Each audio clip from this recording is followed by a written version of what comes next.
Oi, boa tarde. Desde segunda-feira, meu coração tem aquecido com um desejo, o de fazer um pequeno resumo do sermão de domingo pregado lá na Igreja Presbiteriana do Jardim Apurá.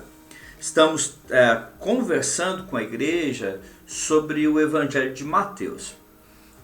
Conseguimos já, nesse período que estamos conversando sobre o Evangelho de Mateus, chegamos no capítulo 8.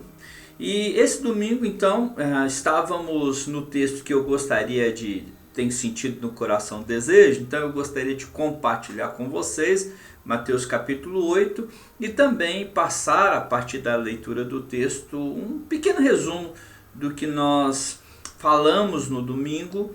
E eu tenho certeza que, se Deus está aquecendo meu coração para fazer isso, vai abençoar também sua vida. Então, bora lá comigo, por favor, acompanhe aí a leitura e uma pequena resenha do que partilhamos no domingo. O texto é Mateus capítulo 8, versículo 18 ao 22.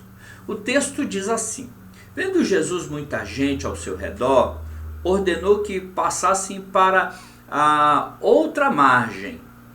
Então, aproximando-se dele um escriba, disse-lhe: Mestre, seguir-te-ei para onde quer que fores. Mas Jesus lhe respondeu: As raposas têm seus covis, e as aves dos céus ninho. Mas o Filho do Homem não tem onde reclinar a cabeça. E outro dos discípulos lhe disse: Senhor, permita-me ir primeiro sepultar meu pai. Replicou-lhe, porém, Jesus: Segue-me e deixe aos mortos o sepultar os seus próprios mortos. Esse texto das Sagradas Escrituras vem logo após a série que o evangelista, apóstolo também Mateus, começa a discorrer, que são os milagres. Jesus já havia feito, após descer do sermão, onde ele pregou seu maravilhoso sermão intitulado, conhecido como Sermão do Monte. Então, Jesus desceu do monte, e já descendo, o povo todo animado com o que Jesus havia pregado, vê ele curando um leproso. Em seguida, a cura do leproso, o Evangelho de Mateus mostra uma outra cura.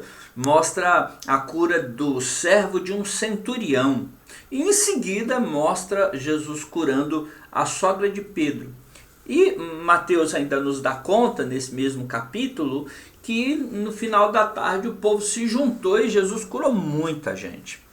Então, observe bem, Jesus ali estava a curar. As pessoas, e isso em qualquer tempo, né? As pessoas, quando veem essa manifestação sobrenatural de Jesus, juntando uma belíssima exposição, uma maravilhosa pregação, uma extraordinária pregação, com sinais de cura, todo tipo de cura inimaginável, eles ficam empolgados. Então ali se junta muita gente ao redor de Jesus. Porque assim mesmo, as pessoas elas se interessam pelo sobrenatural e por boas exposições.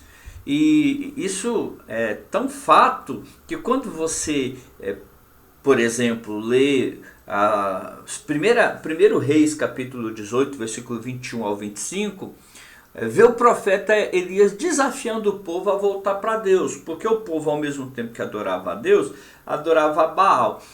Mas o povo não se impressiona com o convite de Elias.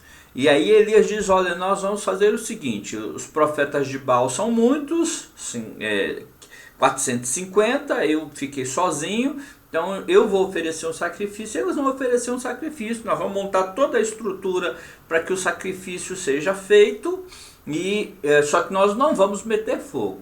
O Deus que responder por fogo, esse é Deus. Ou seja, em outras palavras, Elias está dizendo: vai ficar tudo preparado, mas vamos ver se o Deus deles é Deus, porque quando eles acabarem de montar todo o sacrifício, o Deus deles tem que responder por fogo. E a mesma coisa tem que acontecer comigo. Então o texto diz, é interessante, quando ele convida o povo a tomar uma decisão, o povo não se interessa. Mas quando ele diz para o povo tomar uma decisão, pelo Deus que responder por fogo, então o povo fica todo eufórico, o povo diz, é boa esta tua palavra. Então Jesus está nesse clima aí de uma excelente exposição, como não poderia deixar de ser, e de muitos milagres. Então faz ideia do auditório que estava ali, o tanto de gente que cercava Jesus. Só que estar com Jesus por causa da prédica, e isso é muito importante, sem sombra de dúvidas, e pela beleza da sua exposição, pela eloquência que ele possuía, por falar ele com autoridade como ninguém, e também estar ali por ver os milagres, os prodígios que Jesus fazia, isso seria se acomodar ao mediano, ao pouco, seria ser medíocre. E aí Jesus o chama para ir para outra margem. Se você reparou a leitura, é isso que Jesus faz. Vamos para outra margem. E a ideia é que é uma ordem para aqueles que estão ali, para aqueles que começam a caminhar com Jesus. Jesus desce do monte, eles estão juntos. Jesus vai para um lado, eles estão naquele lado. Jesus vai para o outro, eles estão no outro. Jesus diz, eu vou para a casa do centurião, nós vamos também. Então assim, maravilha, vocês querem me seguir, então vamos para um deslocamento aqui. Um deslocamento que tire vocês dessa posição de gente que está ouvindo e vendo para gente que vai começar a andar para onde eu indicar, para os deslocamentos que eu indicar, para as verdades para as quais eu deslocar vocês. Então eu entendo e trabalhei no domingo que está aí proposto um deslocamento, o discipulado, que tira, por isso é deslocamento, que tira os seus ouvintes da mediocridade. Eu entendo que o discipulado, o verdadeiro discipulado, é um remédio para a mediocridade. Tem muita gente na igreja que ouve os sermões, gosta dos sermões, se maravilham com sermões, mas são medianos. Não crescem, não desenvolvem, desculpa, mas são medíocres. E só tem um jeito de sair da mediocridade, com o discipulado. Então, vamos pontuar aqui, vou tentar ser bem breve, mas vamos pontuar aqui alguns deslocamentos que Jesus propõe a eles. A melhor, ordena aos que de fato se tornarão seus discípulos. O primeiro deslocamento é para uma outra margem, a margem do desafio. Se você acompanhar os sermões de domingo, você vai ver que Jesus está dizendo, vamos para outra margem, se direcionem para outra margem, vão para outra margem, eles vão enfrentar, por mar, né, por lago, pelo lago da Galileia, uma tempestade. Se for andando, não serão poupados, porque enfrentarão ali um embate numa região já ímpia, né? Não vou dizer ímpia, mas pagã, de Decápolis. Eles vão enfrentar um homem pingando de demônios. Então o que Jesus está chamando-os é para deixarem de serem meros admiradores e meros ouvintes, para a gente que se dispõe a ir para onde Jesus manda, se desloca. E Jesus estava os deslocando para tempestades e enfrentamentos. Se você apenas ouve a palavra, se você apenas está ali torcendo para que um milagre aconteça na sua vida, mas não tem disposição para ir para onde o Senhor te ordena que vá, você ainda não entendeu Filipenses 1:29, porque você não conseguiu discernir do privilégio de também sofrer por Jesus. Não apenas de crer em Jesus, mas de sofrer por Jesus. E é nesse sofrimento que nós estamos a passar, porque caminhamos para onde Jesus apontou, é que vem a maturidade. Tiago, capítulo de número 2, versículo 2 ao 4, fala de uma fé que passa pelos níveis, né? Que passa pelos níveis das provações, aí provada a fé e a fé persistente produz perseverança. A perseverança, ela nunca é medíocre, nunca é pequena, ela tem ação completa. E aquele que possui tal fé, e essa fé é comprovada na provação, ele se vê com esperança, e uma esperança madura e sem deficiência. Então o que nós temos aqui é justamente isso, Jesus dizendo, olha, tudo bem, né? Esse primeiro estágio está legal, mas agora vamos para o estágio um pouco mais complicado da tempestade, vamos para o estágio do confrontamento, e é imprescindível que se passe por esse deslocamento para que tenhamos fé madura, para que tenhamos aí a nítida sensação de que a vida em relação a Cristo não é só do crer nele, mas também do sofrer por ele. Esse é o primeiro ponto que nós trabalhamos, e eu creio que se nós não vivenciarmos esse deslocamento, todo o milagre feito por nós e em nós, toda a bênção ministrada por nós e em nós, não vai nos fazer pessoas melhores. Foram 10 leprosos curados e só um voltou para dar glória a Deus. Foram muitas pessoas atingidas pela mensagem do Senhor Jesus, aliás, milhares. Ele percorreu toda a Galileia, ele anunciou verdades que os tiraram, em tese, do sombrio desconhecimento, mas no dia em que ele morreu, lá na cruz do Calvário, e ressuscitou, começou a caminhar com a sua igreja, só 120 estavam perseverando em Jerusalém no templo. Então, primeiro é o deslocamento, um deslocamento para experiências de teste mesmo, para experiências de confronto, para experiências de tempestades, mas essas dadas por Jesus, vão para o outro lado. O segundo ponto que eu destaquei é que quando Jesus faz esse primeiro deslocamento, conclama o seu primeiro deslocamento, ele também faz um esclarecimento. Se você prestar atenção aí no texto, tem um escriba extremamente empolgado com Jesus, muito empolgado com Jesus. Eu vou para onde o senhor for, né? O senhor mandou, estou indo, eu seguir-te-ei para onde quer que fores. E hoje a gente se empolga com pessoas fazendo essa declaração nas nossas comunidades de fé e fala, é isso mesmo, né? Seja bem-vindo. Jesus é ao contrário, ele procura trazer a esse escriba um profundo esclarecimento do que era segui-lo. Ele diz, olha, as aves dos céus, as raposas, tem covis, tem ninho, tem para onde retornar. Eu não tenho expectativa de ter aposento, de ter conforto, de ter abrigo para a minha caminhada. E de fato essa fala de Jesus para aquele empolgado escriba é testificada mais à frente, quando na Judéia Jesus é ameaçado de morte, João capítulo 5, versículo 18. Quando na Galileia muitos o abandonam, João capítulo 6, versículo 66. Quando em Gadara, que é o texto que nós vamos estudar mais à frente, ele é mandado embora de Gadara, ele é convidado a se retirar. E em Samaria, o pessoal não quer dar aposento para ele. Lucas capítulo 9, versículo 53. Então, essa seria a dinâmica de Cristo Jesus. Da manjedoura até o túmulo, tudo emprestado.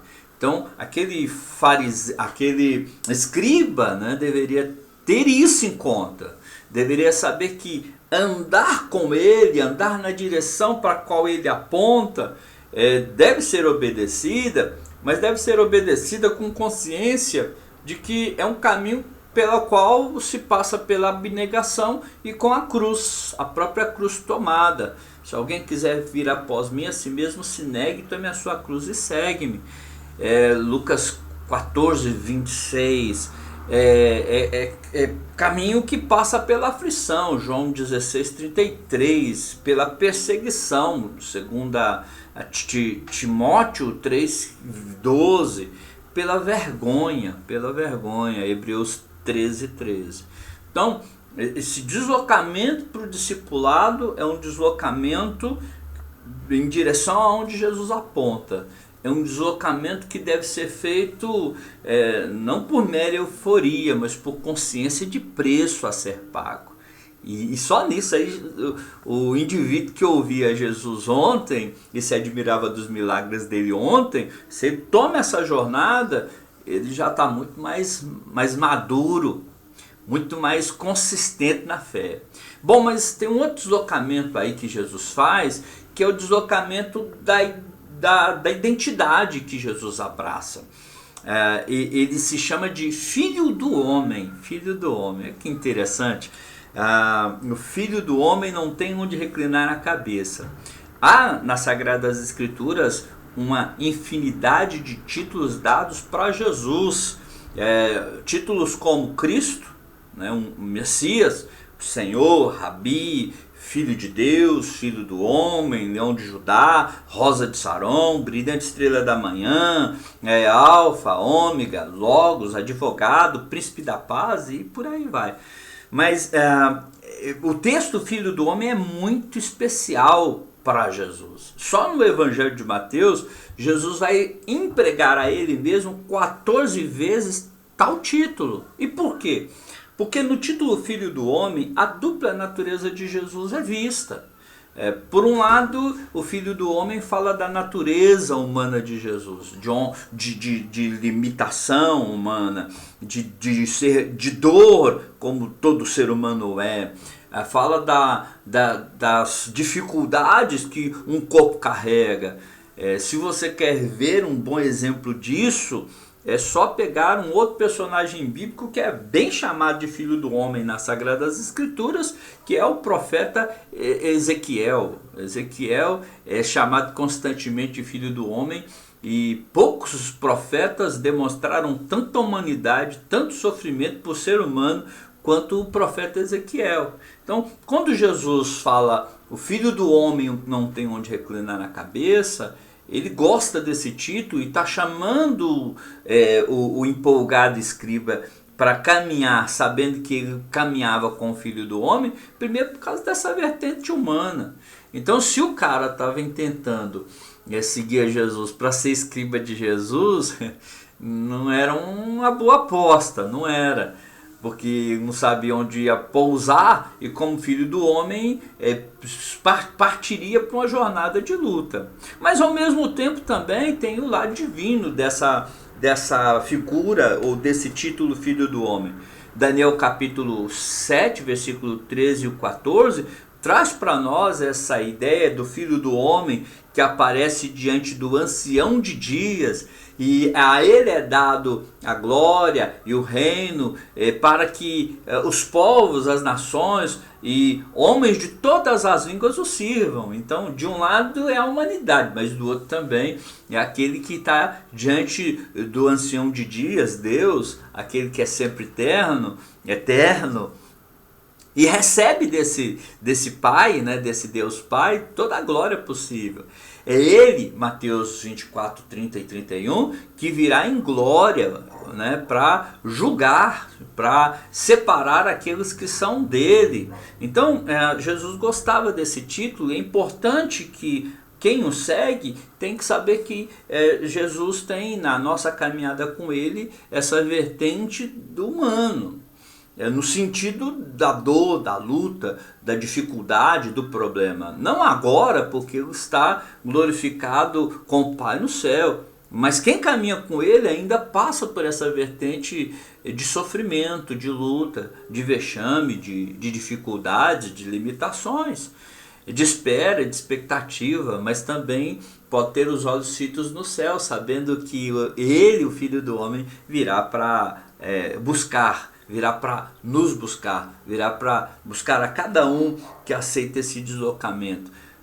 Então, o discipulado ele parte para isso, para uma obediência no sentido de para onde o Senhor está mandando ir, parte para essa ideia da consciência do fazer o que Ele está mandando fazer, passa pela consciência de saber quem Ele é. Mas tem um outro deslocamento aqui, que é o deslocamento da primazia.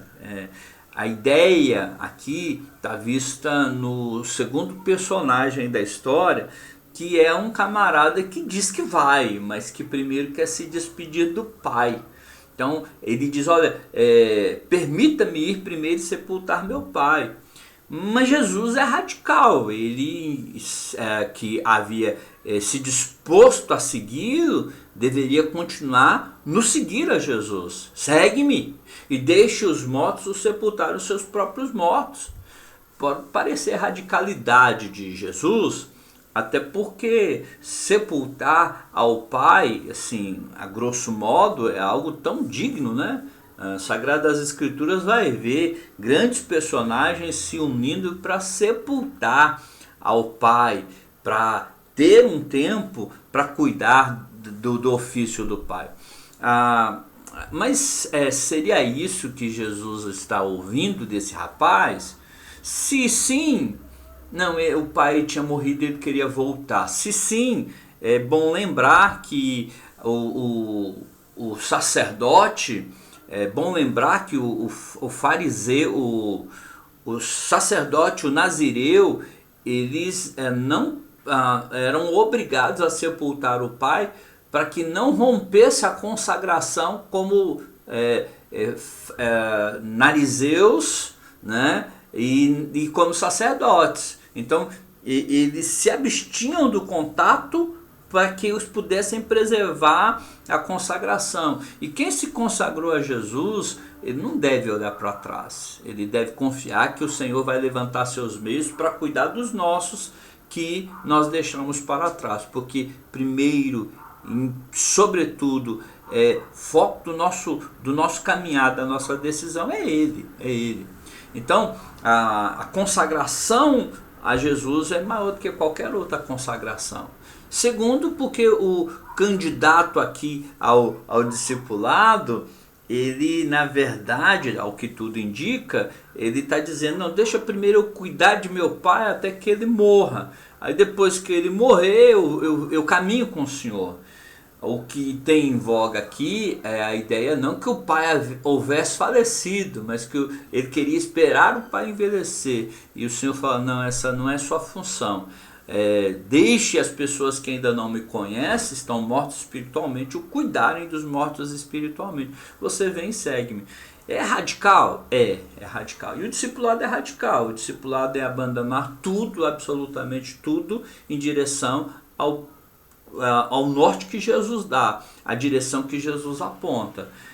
Só ficar assistindo culto, ouvindo mensagem e gostando de bons sermões, só ficar vendo milagre e ficar na expectativa de qual será o maior de todos os milagres, é medíocre, é mediano, é pouco para aquilo que o Senhor tem para os seus. Então eu acredito que se você é do Senhor Jesus, se diz do Senhor Jesus e agora quer crescer na comunhão com Ele, eu acredito que é indispensável que você ouça a sua ordem, e a ordem é: vamos nos deslocar. Eu queria fechar essa resenha, né? A resenha ficou grande, né? Imagine o sermão. Eu queria fechar essa resenha dizendo que quando isso acontece com você, Tiago capítulo 1, versículo 22 é a sua coroa. Você vai deixar de ser mero ouvinte e se tornará praticante da palavra. E isso é a religião verdadeira. Você vai estar vivenciando o tesouro, o bom tesouro, porque você vai estar entendendo que Jesus é o teu tesouro, e atrás do tesouro vai o coração. Então, se Jesus é a tua maior riqueza, o teu coração vai bater no sentido dele. Se você assim o fizer, você vai ser encontrado como Deus quer encontrar os seus dispenseiros, as suas dispensas na terra. ele vai te encontrar fiel. E importa que os seus despenseiros sejam achados fiéis. 1 Coríntios 4:12. Eu fecho aqui para exemplificar, contando a história de uma missionária que faleceu em 2016, Helen Roosevelt. Essa missionária inglesa, ela serviu ao Senhor, servindo no Congo, de 1953 a 1973. Ela se graduou em Cambridge e de lá, como médica, ela foi morar no Congo, África. E lá na África, juntamente com a igreja dela na Inglaterra, ela construiu um hospital. Ela evangelizou a região onde ela estava. E a região onde ela plantou o hospital, se eu não estiver enganado, foi numa região de vila de leprosos. E ela, se colocando ali ao serviço do Senhor, o fez em um período de muita crise, de muita instabilidade no Congo. E com isso, em 1964, a Ellen, ela foi presa e ficou 5 meses sob poder de rebeldes do Congo. Eles a machucaram, eles quebraram todos os seus dentes, eles a espancaram e ela chegou a ser violentada. Ela narra desse período em carta com as seguintes palavras: eles me puxaram pelos pés, batiam em minha cabeça, quebraram os meus dentes, me humilharam, insultaram dia a dia. E ela continua: em uma noite eles me violentaram e eu senti que Deus tinha me abandonado. Mais à frente ela continua: mas também eu o ouvi dizendo ao coração: Helen, estes não são seus sofrimentos, são os meus. E ela se sentiu cuidada pelo Senhor em tamanha luta, em tamanha dificuldade. Depois de liberta, ela volta para a Inglaterra, e na Inglaterra ela fica 1 ano hospitalizada, em tratamento intensivo, cuidando dos dentes, cuidando do corpo, cuidando da mente. Quando acabou o período de tratamento, ela disse para a agência missionária: eu vou voltar para o campo.